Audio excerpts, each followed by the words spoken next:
with rage, and this is really important, I feel like so many of us have witnessed and seen the good that rage can bring about when people can no longer sit with their anger, when people can no longer sit still, and they have to align their body with something they deeply believe in.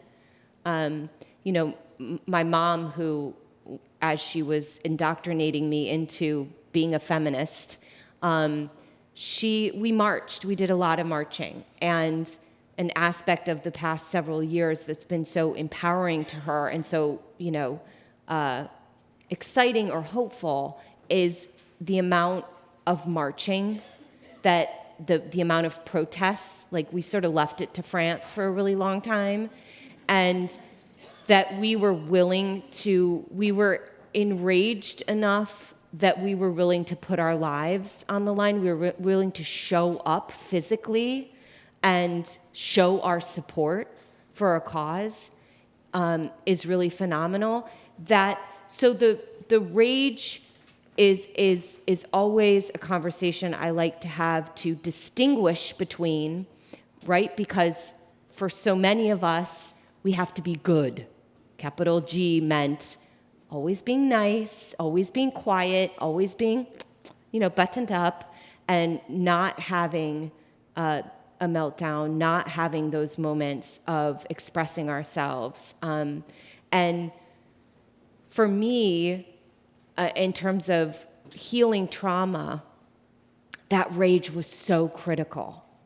That rage was one of the most loving experiences for myself, is seeing and experiencing and understanding that rage is information, right? It's about how much I want for myself, and how much I wish didn't happen to myself.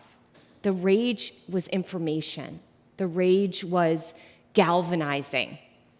And so it was healing. And that's personally, and then collectively, that, again, the rage is information. So when we get outraged at something that's happening in the world, we see how much we love.